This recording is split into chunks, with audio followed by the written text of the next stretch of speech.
some saw her as power-hungry, and others as a legend who became the most powerful figure in a time when only a man could hold the highest position in Egypt, even giving herself the title of king. Join us today as we dig deeper into the story of Queen Hatshepsut. Hatshepsut was born in 1507 BCE during the New Kingdom period of ancient Egypt. She was the daughter of Thutmose I and his wife Amosa. She was raised by the standards expected of a royal princess. During the prosperous time of the New Kingdom Egyptian era, she was raised in the lap of luxury, but she was also expected to take on many responsibilities. The only daughter of her father, the Pharaoh, she was destined to be Queen of Egypt. This was due to an ancient law that stated that the ruling pharaoh must be married to a woman from the royal family, so that the family wouldn't lose their divine right to rule. The princess was given the rights only afforded to princes because of these circumstances.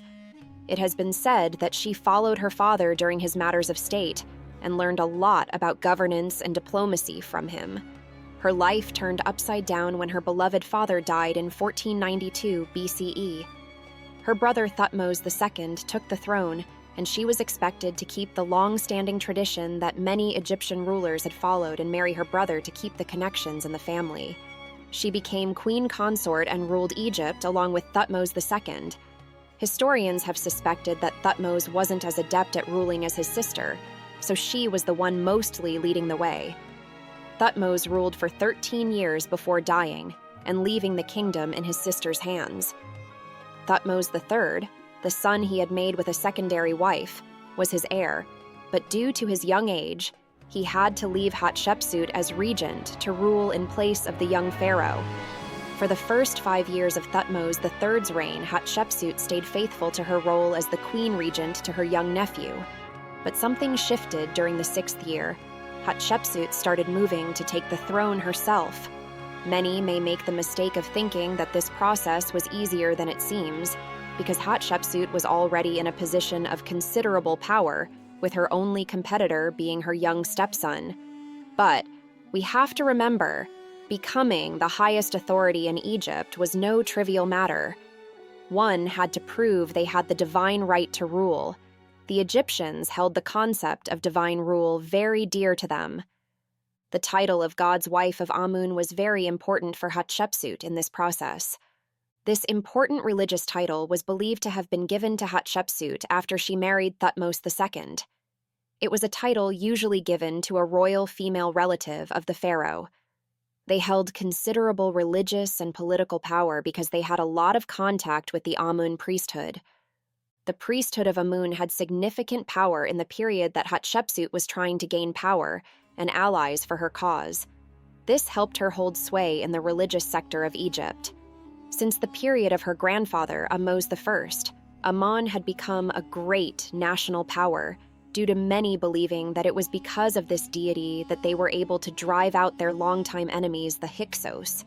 After the defeat of their longtime foes, Hatshepsut's grandfather, and the Theban leaders at that time built and renovated temples that glorified Amun, using the religion to consolidate power and gain people's faith.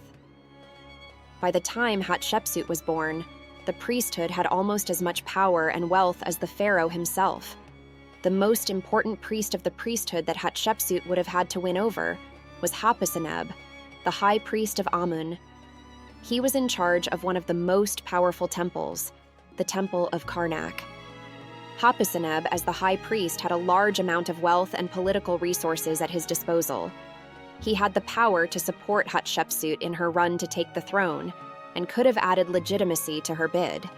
Even with the power of the temple behind her, she still had to gain the support of some statesman to help her get to the highest spot. She would first have to approach Ahmose Amithu, an old officer serving as vizier, a role second only to the pharaoh. He had been building up power in this role since Thutmose I. Hatshepsut most likely made a deal with Ahmose to let the role stay in his family if he supported her in the bid for the throne. She later seems to have kept true to this deal when the role of vizier was given to Ahmose's son, Usuramun, during her appointment. An alliance with Ahmose would have been even more important because he was also married to the sister of Jenny. Jenny was the powerful mayor of the Egyptian capital of Thebes. Thebes, known as Waset in ancient Egypt, was a city of immense significance, serving as both a religious and political hub. As the capital of Upper Egypt and the heart of the following of Amun, Thebes was the center of religious power, with the Temple of Karnak being one of the most important religious sites in the country.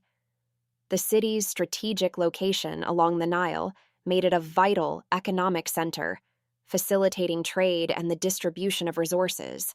Jenny, as mayor of the city, had a large pool of resources and wealth also.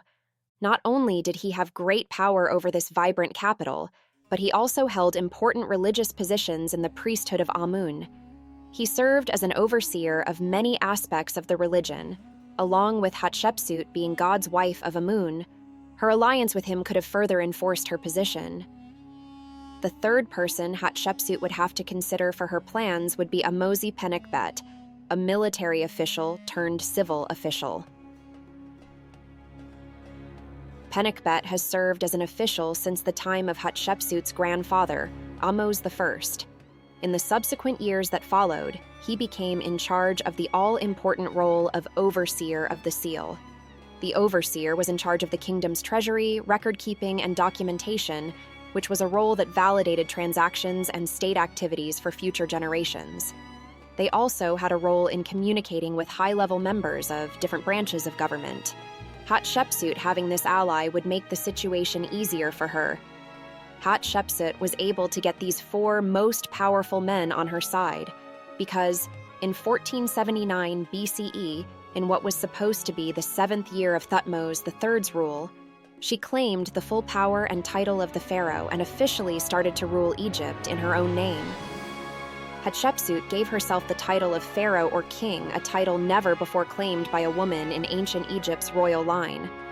After this move, she started to reinvent herself and her origins to make her rule more legitimate. She fabricated a story that her father, Thutmose I, had never intended for her to be just a queen, but pharaoh herself. She took a page from the myth of Amun, which claims that Amun himself is the forefather of the pharaoh, giving them divine powers that in turn make it their divine right to rule over Egypt. Hatshepsut followed the pattern by saying that Amun himself impregnated her mother, letting her be conceived. So this meant even as a woman she had the divine right to rule as pharaoh, because she carried divine blood.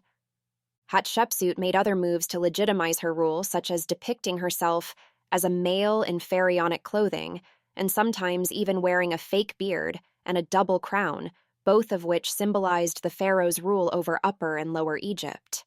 Fortunately for her people, Hatshepsut did not spend all of her time trying to prove her legitimacy. She was an efficient leader in her own right. Not only had she been raised from childhood to take on the duties of a queen, but she also served as the primary ruler for many years during her husband's rule because of his ineptness. Her era was a time of peace and prosperity in the kingdom. She only engaged in war to protect Egypt's borders. Hatshepsut took an interest in trade networks and was able to build roads that led to the famous founding of the land of Punt, modern-day Yemen. This expedition led to the kingdom having a surplus of gold, ivory, ebony, and exotic animals. The expedition of the land of Punt and her other endeavors with the roads could have been the funds that helped with several building projects, such as the construction of several temples, monuments, and statues. The most famous of these buildings is the temple at Deir el-Bahari. The temple is known as one of the most amazing creations of ancient Egypt. It is a temple dedicated to many Egyptian gods, such as Amun, Hathor, and Anubis. One key official who likely helped her with all of these plans was a man so favored by Hatshepsut that many have even said that he was her lover, Senenmut, who had the title of royal tutor of Princess Neferura, Hatshepsut's daughter with Thutmose II. Not much is known about when Senenmut and Hatshepsut meet. By the time he is mentioned in records, Hatshepsut is already adding another official title under his name, adding chief spokesman after his other titles of great steward, tutor, and overseer of royal works. Even though some of these titles were honorary, they gave him considerable rank and showed that he was favored in the eyes of the royal family.